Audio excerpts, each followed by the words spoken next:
इतना ही नहीं, मेरे हृदय के अंदर भी प्रभु का निवास है। कह दिया हनुमान जी ने कि श्री राम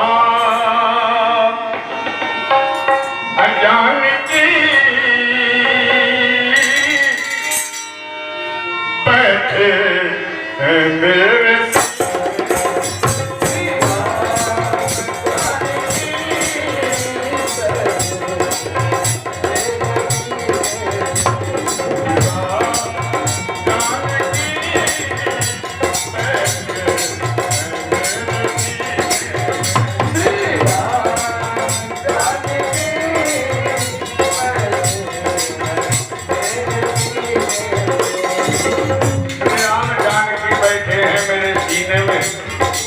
हम आप भी देखते हैं मंदिर में मूर्ति, कैलेंडर में फोटो। हनुमान जी हृदय को भारे हुए हैं और भगवान श्री राम मां जानकी का साक्षात प्रतिमा विराजमान है। वर्तमान लंकेश विभीषण से उलझ पड़े थे हनुमान जी प्रभु के दरबार में। विभीषण को लंका का राजा बना दिया था ना भगवान ने, तो प्रभुता पाई का मत नहीं।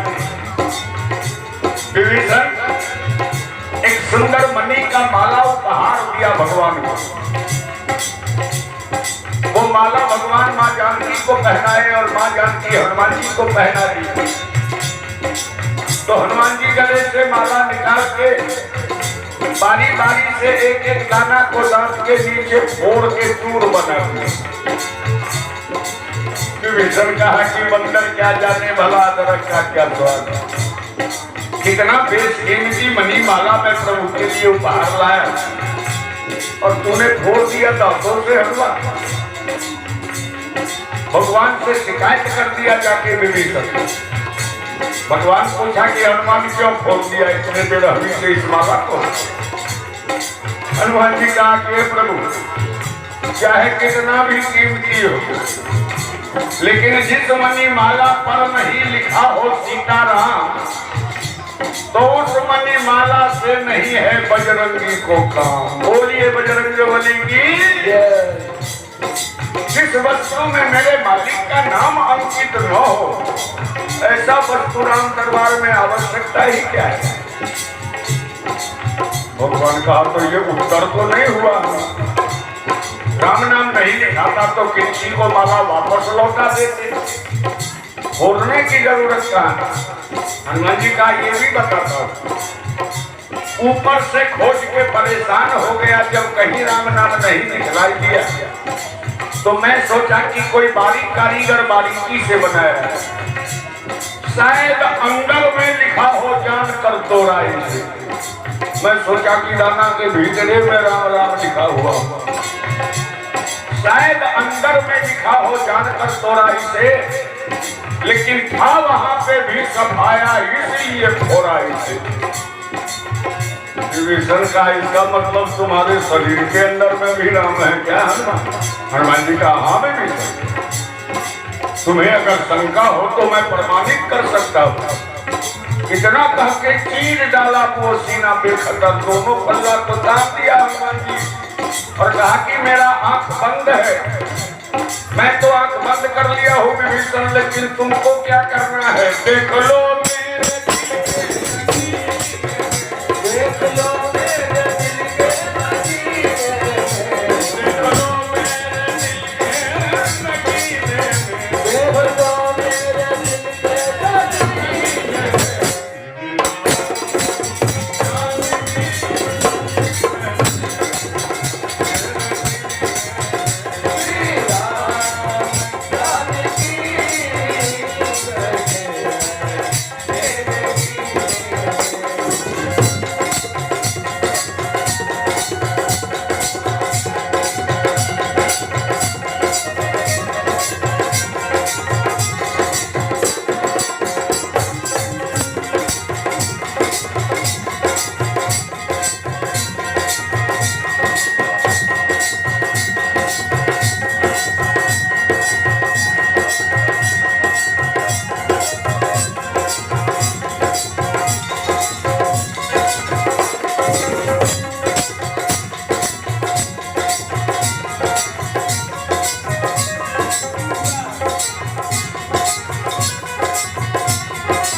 तो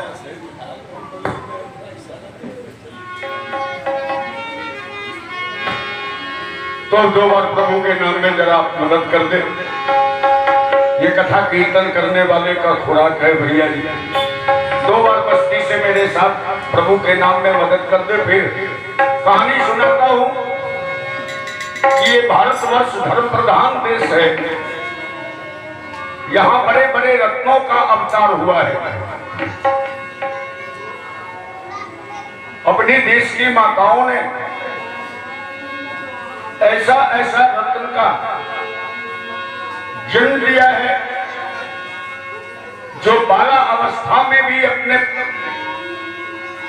कीर्ति से, अपने प्रतिभा से, अपने भक्ति से भगवान को प्राप्त करने का सौभाग्य प्राप्त कर लिया है।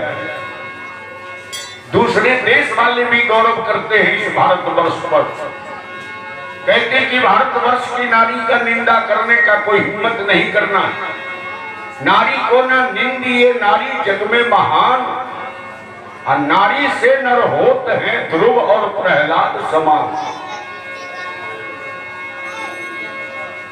यूं भी कहा गया है नर्मदा और अनसुईया से भगवान बिहारा है, और सदियों के सत पर टिका हुआ यह देश हमारा है। ऐसे ही एक कपड़ भक्त का वर्णन करता हूं। पहले 2 बार प्रभु का नाम होले बोलो श्री राम जय राम जय राम बोलो श्री राम बोलो श्री राम जय राम बोलो श्री राम जय राम जय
करते प्रजा सहित शुभ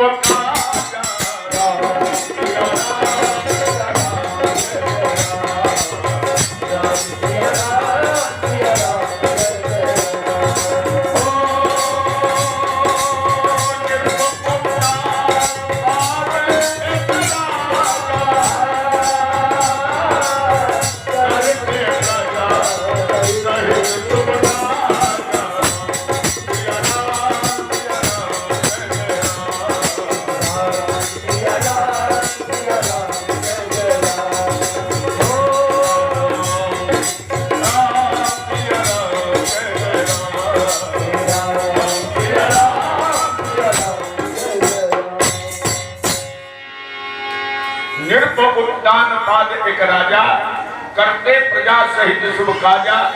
उत्तान पाद नाम के बड़े ही धर्मात्मा एक राजा हुए अपने भारतवर्ष के। धर्म ग्रंथ कहते कि प्रथम राजा थे इस भूमि का उत्तान पाद। इनकी महारानी सुनीति है।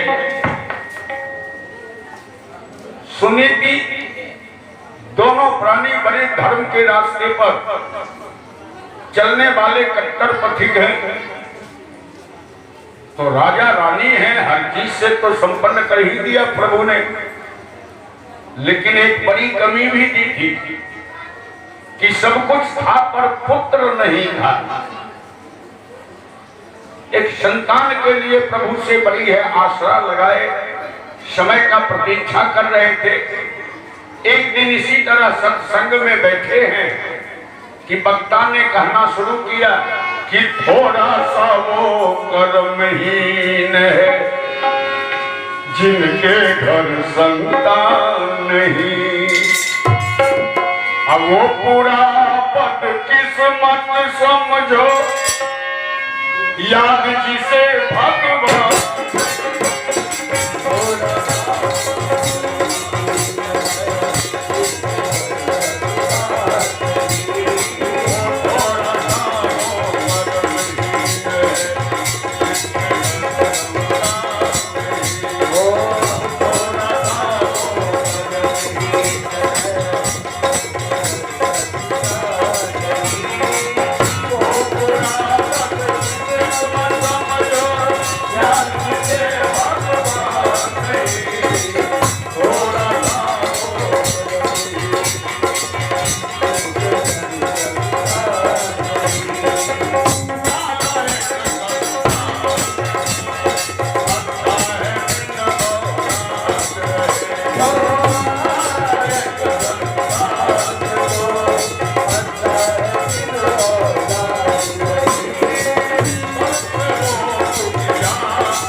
अब जैसे ही सुन लिया दोनों प्राणी ने कि थोड़ा सा वो कर्महीन है जिनके घर संतान नहीं, हृदय तो बड़े व्याकुल हो गए।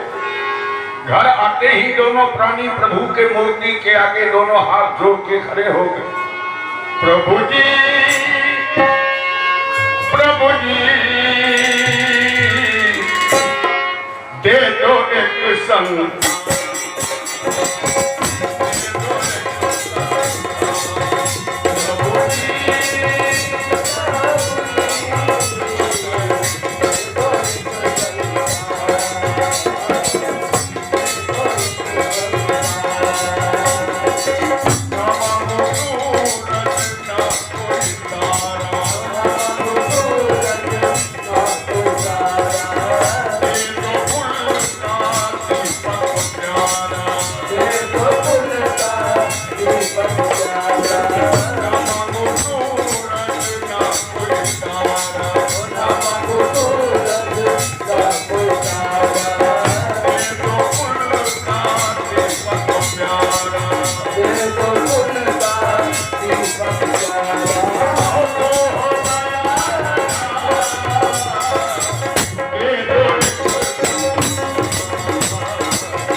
दे दो एक संतान। नित्य प्रार्थना करना आरंभ कर दिया,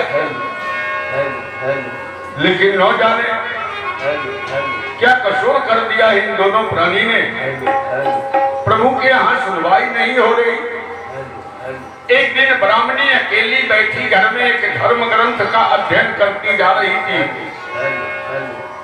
धर्म ग्रंथ का पन्ना उलटते एक ऐसे पंक्ति पर नजर पड़ गया कि बड़ी व्याकुल हो गई। व्याकुल होके ग्रंथ उठा के दौड़ के आई अपने पति राजा उत्तानपाद के सामने। कहा कि स्वामी जरा देखिए इस धर्म ग्रंथ में, जरा आप भी पढ़ के देख लीजिए क्या लिखा है। क्या है सुनीति? कहा इस धर्म शास्त्र के पुस्तक में अब पढ़ रही हूं मैं इस कदर स्वामी कि जिसको संतान नहीं होता वो होता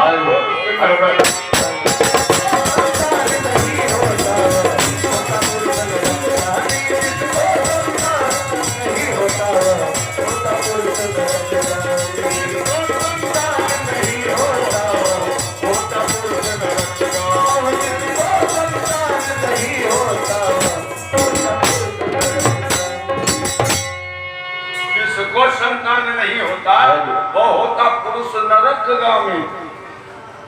सुनीति कही कि स्वामी ये पुरुषों के लिए लिखा हुआ है, तो आप मेरे भाग्य पर मुझे छोड़ दीजिए और आप तो अपना बिगड़ी बना ले सकते हैं, आपके पास रास्ता है स्वामी। उत्तानपाद कहा कि मेरे पास क्या रास्ता है सुनीति? संतान तो हम दोनों के दाम्पत्य जीवन से ही प्राप्त होना है, तो मेरे पास क्या रास्ता हो सकता है? कहा कि पुरुषों के लिए मान्य है कि ऐसी स्थिति में आप दूसरी शादी कर ले सकते हैं। स्वामी आपके दूसरा विवाह हो जाने से संभव है कोई न कोई संतान प्राप्त हो जाएगा। फिर जो ये लिखा है कि होता पुरुष नरकगामी, इससे तो वंचित हो जाएंगे आप दूसरी शादी कर लीजिए स्वामी। उत्तानपाद कहा कि भावना में बह रही है सुनीति तू, मैं दूसरी शादी करूं तो तेरे जीवन में कितना बड़ा कलह उत्पन्न हो जाएगा, ये अंदाजा है तुम्हें? सौतिया दाह बहुत बड़ा रोग होता है। हे सुनीति, ऐसा अत्याचार मैं तुम्हारे साथ कभी नहीं करूंगा, ये मेरा धर्म नहीं कहता। बस प्रभु के भरोसे पे अपने जीवन को छोड़ दे, जो प्रभु की कृपा होगी वो होगा हम सबके साथ। लेकिन क्रिया हठ तो बड़ा कठोर हठ होता है ना। क्रिया चरित्रे पुरुषस्य भाग्यम दैवो न जानाति कुतो मनुष्य। परमात्मा को भी समझने में कुछ विलंब होता है। ऐसा हठ करना शुरू कर दिया न सुनीति ने, खाना पीना बंद कर दी, हठ कर दी कि आपको स्वीकृति देना होगा स्वामी।